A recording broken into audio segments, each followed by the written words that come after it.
cinta. Sayang, sayang, sayang Kinabalu, keamatan pesta bulan 5. Pertama kali mengunjungi ke Kundasang seperti berada di luar negara kerana suasana persekitaran yang cukup berbeza.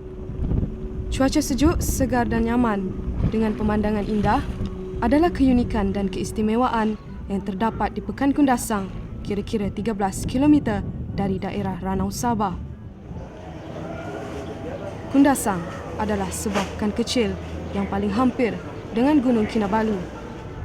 Ia terletak hanya 6 km dari Taman Kinabalu, iaitu hutan simpan tropika yang amat kaya dengan biodiversitinya, berkeluasan 754 km persegi.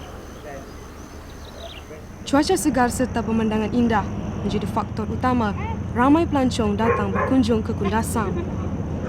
Pertanian merupakan sumber pendapatan utama kepada penduduk di sini.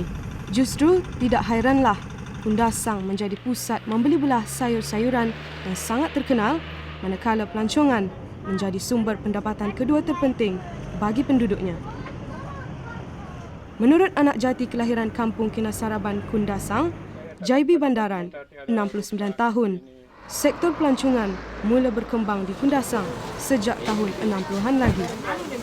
Bagaimanapun jelasnya, sebahagian besar pengunjung ketika itu bukan rakyat tempatan, sebaliknya pelancong dari negara barat, Jepun dan Korea. Memang diorang saja yang sanggup di sini, sanggup jalan kaki, sanggup yang tahan rasaklah lebih kurang begitu. Habis dalam pengalaman saya dalam tahun 61, tahun 62, memang saya ada ikut diorang, sikut barang naik Gunung Kinabalu. Jadi begitulah, kadang-kadang diorang jalan kaki daripada Tempeluri datang kemari. Jadi pada masa itu dia kasih gaji itu pun sudah memadai, paling mahal sudah pada masa itu dalam satu hari 3 ringgit. Jadi saya rasa paling mahal. Jadi sikutlah daripada sini pergi bawa dia orang naik Gunung Kinabalu.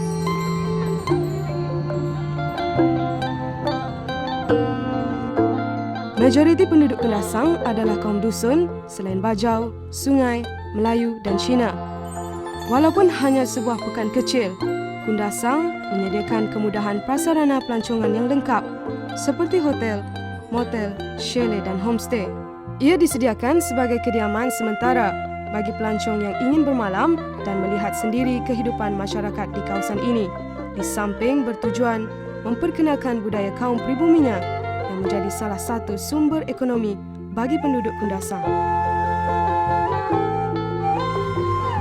Dalam soal bahagian pembangunan ini,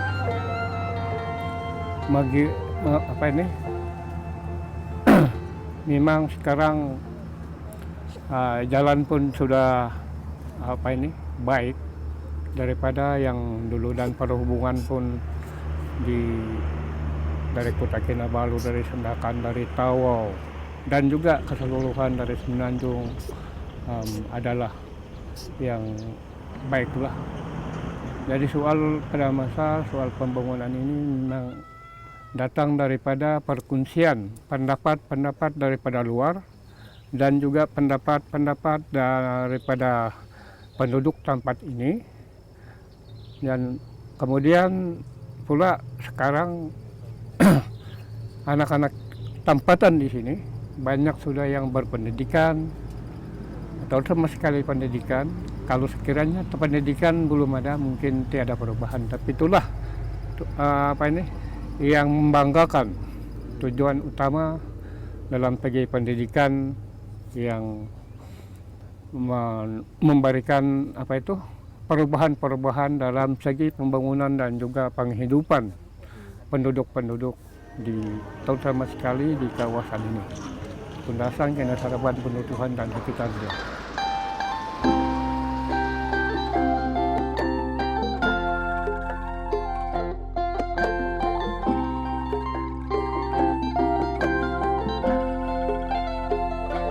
Seperti mana-mana gunung tinggi di seluruh dunia, Gunung Kinabalu juga menyimpan cerita-cerita mistik dan legendanya tersendiri. kalau macam cerita yang dulu konon naga di Gunung Kinabalu ini ada dia punya mutiara. Jadi itu saja saya dengar, dia bilang ini memang Cina yang pergi ambil itu telur naga di gunung. Jadi kemudian dia naik sana, dia ambil itu. Jadi dia naik di perahu konon, naga konon membubut sama dia. Jadi ada satu kami panggil tuliyuh, dia bilang di sini. Batu bulat-bulat yang daripada sungai. Jadi ada satu tempat yang dia kasih panas di dalam perahu dia itu. Jadi kemudian yang sudah panas dia begitu itu mulut naga dia umban ini, akhir-akhir dia kalah lah.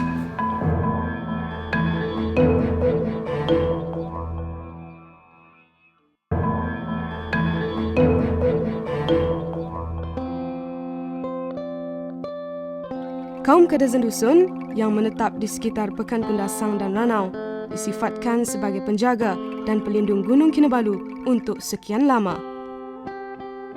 Atas dasar kepercayaan bahawa roh nenek moyang mereka yang telah mati berada di Gunung Kinabalu dan sekitarnya, mereka menganggap tanah sekitar, hutan, air dan Gunung Kinabalu itu sendiri adalah tanah suci yang perlu sentiasa dipelihara. Pada awalnya, kegiatan meneroka dan mendaki Gunung Kinabalu adalah perbuatan ditegah kaum dusun. Ini bagi mengelak kemarahan roh nenek moyang mereka yang kemungkinan akan mengganggu penduduk setempat serta pendaki sekiranya dilakukan. Namun pada 1851, seorang Gabenor British di Labuan, dikenali sebagai Sir Hugh Low, memulakan ekspedisi perjalanan pendakian ke Gunung Kinabalu bertujuan dengan hasrat untuk berkompromi dengan semua penduduk tempatan dengan mempersembahkan korban bagi menenangkan jiwa roh-roh nenek moyang mereka. Perkataan Kinabalu asalnya adalah perkataan kaum dusun, iaitu gabungan perkataan Akinabalu. Aki membawa maksud nenek moyang, manakala Nabalu bererti gunung. Gunung nenek moyang dalam bahasa Melayunya, atau secara tepat lagi, gunung yang menjadi tempat persemadian roh-roh nenek moyang kaum yang dahulunya dikenali sebagai headhunter. Dikatakan seseorang itu dianggap sebagai pahlawan apabila dapat memenggal banyak kepala musuh pada zaman dahulu. Justru terdapat pantang larang yang perlu dipatuhi bagi setiap pendaki ke Gunung Kinabalu. Pendaki dinasihatkan agar sentiasa menjaga tata tertib dengan baik. Selain perlu menjaga adab pemakaian, pendaki dilarang membuat bising, tidak memanggil nama orang sesuka hati, tidak marah atau gelak terbahak-bahak. Apatah lagi kelakuan yang boleh mendatangkan bahaya dilarang keras semasa pendakian, seperti mendaki dalam keadaan mabuk dan terhuyung-hayang disebabkan Gunung Kinabalu mempunyai struktur batuan yang curam, berlubang dan mudah tergelincir. Pendaki juga dinasihatkan agar tidak membuang air kecil atau besar di dalam kelopak air semula jadi yang terdapat di atas Gunung Kinabalu. Perbuatan itu bukan saja tidak elok pada pandangan masyarakat tempatan, ia juga dipercayai boleh membangkitkan kemarahan penghuni halus yang menetap di sana. Bagi Jaibi sebagai anak jati Kundasang, dia melihat kaitan antara Gunung Kinabalu dengan penduduk sekitarnya begitu kuat. Malah keistimewaan yang dimiliki Gunung Kinabalu menjadi lubuk rezeki bagi penduduknya. Sebahagian besar daripada jurupandu atau malim gunung dan pengangkut barang yang lebih dikenali sebagai porter terdiri daripada penduduk dusun di sini. Ada satu guide yang nama Gunting orang Pendutuhan pada masa itu. Nama Gunting Lagadan. Jadi itu yang saya selalu ikut. Pada masa itu bukan senang mau naik, dia mesti mau bawa ayam putih, berwarna putih. Untuk apa? Untuk mungkin dia kasih semangat dia kasih yang semangat yang di Gunung Kinabalu pada masa itu. Kemudian dia bawa sana, potong, baru naik. Bagi penduduk yang tinggal di sekitar kaki Gunung Kinabalu, bekerja sebagai porter umpama sudah menjadi darah daging, biarpun tahu kecederaan boleh menerjah diri mereka pada bila-bila masa.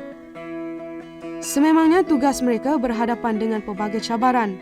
Namun, demi sesuap nasi, Jainin Waimi, 40 tahun, yang sudah lama berkhidmat sebagai malim gunung, menganggap turun naik Gunung Kinabalu adalah satu perkara biasa.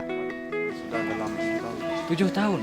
Berapa kali abang sudah naik ke Gunung Kinabalu? Mungkin dalam ada 600 kilo, 600 kali lah. 600 kali?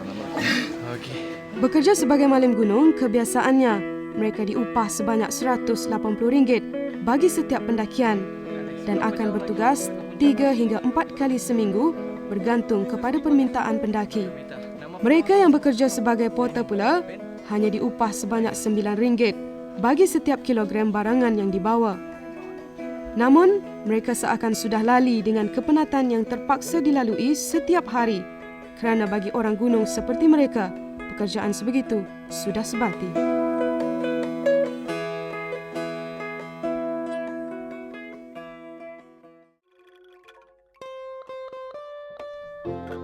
Nama Gunung Kinabalu cukup gah, seteguh tegaknya puncak antara tertinggi di Asia Tenggara.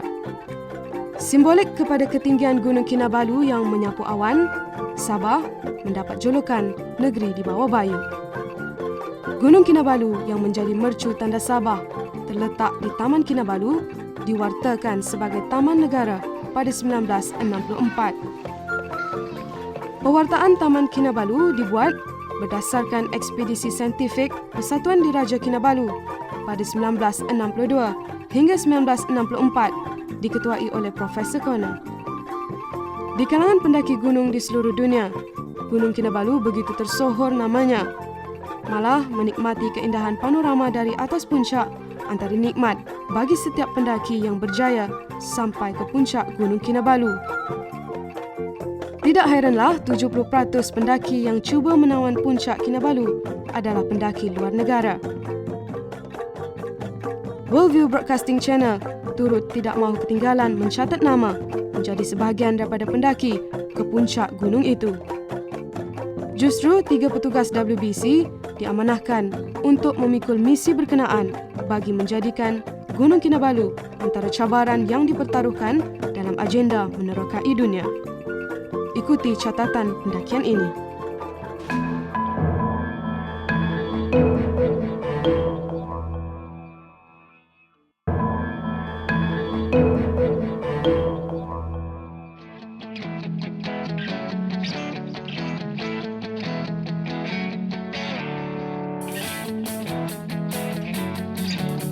Berlepas menaiki pesawat dari Kuala Lumpur ke Kota Kinabalu merupakan titik mula perjalanan kembara kami.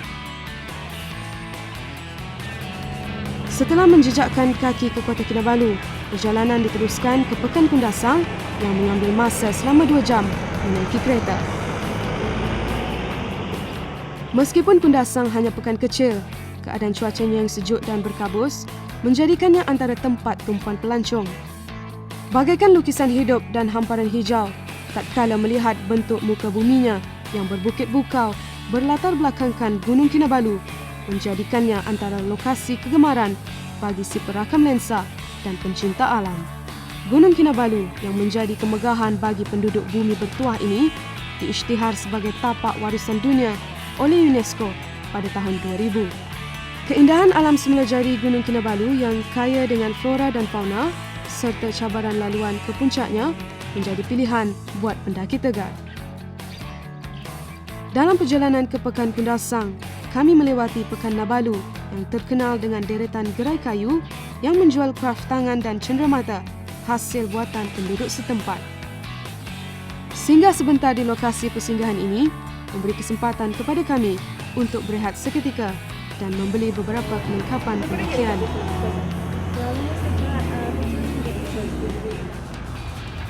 Besok, kru penerbitan WBC akan cuba mendaki hingga ke puncak Gunung Kinabalu ini.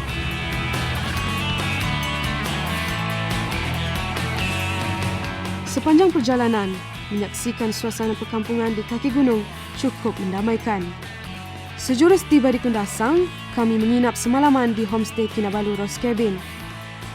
Menjelang petang tahun baru 2012, kami berkesempatan meninjau sekitar Pekan Kundasang sambil mencari tempat penduduk di kawasan ini menyambut ambang tahun baru.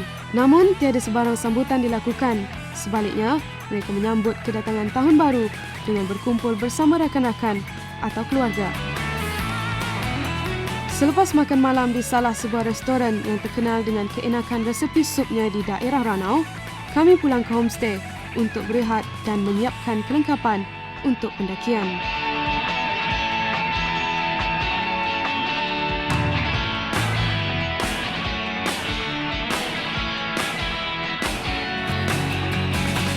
Seawal 7 pagi, kami bertolak dari lokasi penginapan dari homestay Kinabalu Roski Inn ke Taman Kinabalu bagi memulakan ekspedisi pendakian kami.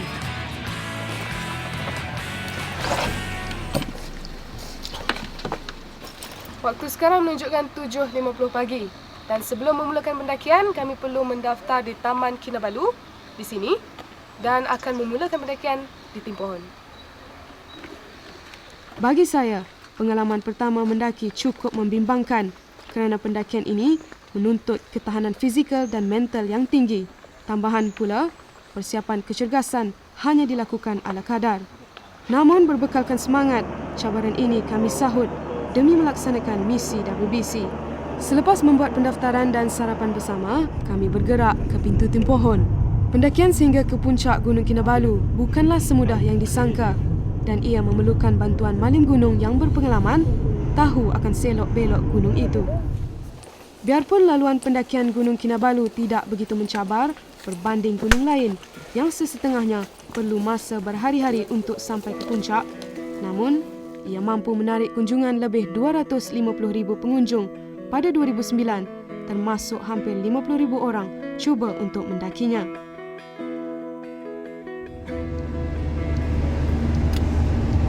Sekarang ini kami dalam perjalanan ke Timpohon Park, kira-kira 4 km daripada Kinabalu Park. Dan dari situlah kami akan memulakan pendakian ke Gunung Kinabalu. Jam 9.30 pagi, kami memulakan perjalanan sejauh 8.7 km dari pintu gerbang Timpohon.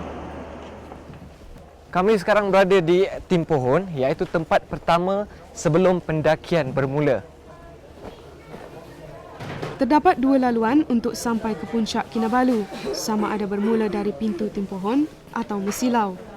Mesilau adalah laluan alternatif yang jaraknya lebih jauh 2 km berbanding Timpohon. Kami memilih untuk bermula dari pintu Timpohon yang laluannya bertangga, ada naik turun, lebih curam berbanding laluan Mesilau yang kurang curam dan persekitarannya lebih menarik. Pun begitu, buat pendaki yang tidak berpengalaman, dinasihatkan agar bermula dengan laluan dari pintu Timpohon.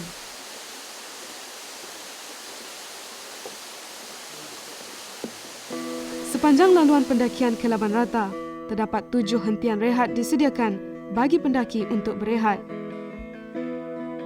Setiap pondok mempunyai nama khas tersendiri, iaitu Pondok Kandis, Ubah, Lowi, Mempening, Layang-Layang, Wilosa dan Pondok Pakar. Kita ada lagi 5 km nak sampai ke puncak Gunung Kinabalu dan melaksanakan misi kita. Satu demi satu hentian rehat kami singgah untuk melepaskan penat dan melapik perut dengan bekalan makanan yang dibawa. Laluan anak tangga batu yang semakin curam benar-benar menguji kelasakan dan stamina kami. Saya terpaksa mendaki perlahan dan menggunakan inhaler lantaran keletihan melalui laluan yang semakin curam. Sekarang ni kita dah 3 km. Dan sekarang kita berada di Hemponing, 2,450 meter dari atas laut. Dan lagi 3 km untuk sampai ke Laban Rata.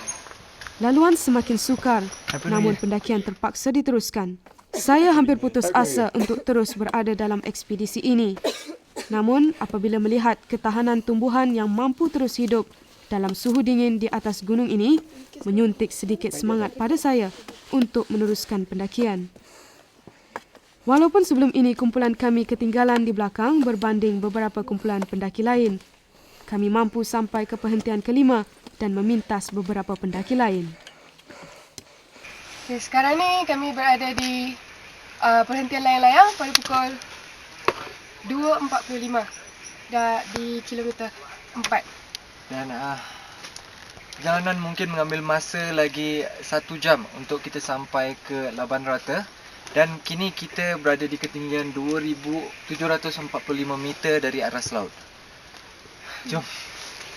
Perjalanan kian mencabar, ditambah dengan hujan renyai dan cuaca yang semakin dingin, memperlahankan pendakian kami. Jam menunjukkan pada pukul 4 petang dan laluan di sini semakin curam dan sukar untuk dilalui. Dan sekarang kami berada pada ketinggian 3,001 meter dari arus laut. Cuaca semakin sejuk dan berkabus dan hanya tinggal 1 kilometer saja lagi untuk kami sampai ke perhentian terakhir iaitu di Laban Rata. Tatkala terlihat kelibat rumah rehat, saya tersenyum menandakan kami semakin hampir ke perhentian Laban Rata yang menempatkan bilik tempat pendaki berehat sebelum meneruskan pendakian ke puncak.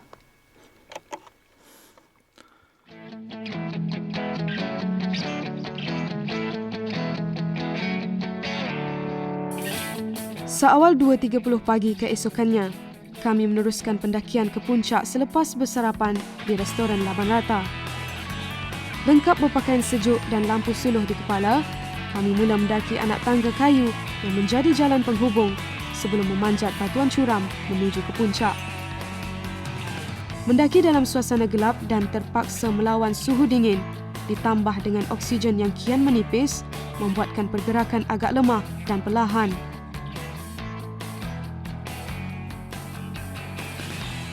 Jam 6.15 pagi, Aswad dan juru kamera tiba di puncak Gunung Kinabalu sekaligus berjaya menyempurnakan misi ekspedisi ini.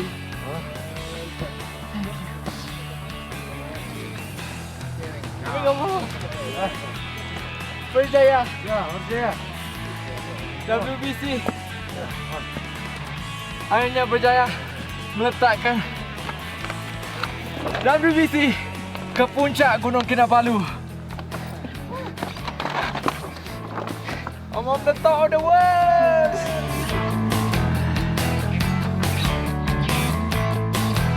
Sejam 15 minit kemudian, saya tiba dan akhirnya kami semua berjaya berdiri di puncak Kinabalu di ketinggian 4,095.2 meter. Hilang seluruh penat lelah dan kesakitan tatkala melihat keindahan ciptaan Tuhan dari atas puncak.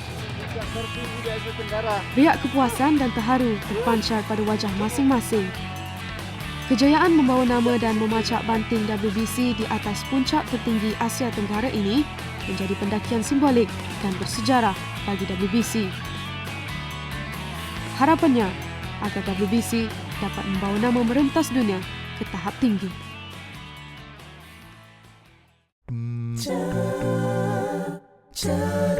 Tinggi-tinggi Gunung Kinabalu, tinggi lagi sayang sama kamu. Biru-biru ujung Kinabalu, tengok dari jauh hati saya rindu. Kinabalu dekat di Kundasan, banyak sayur boleh pilih-pilih. Apa guna pergi luar negeri, naik Kinabalu, hati saya rindu.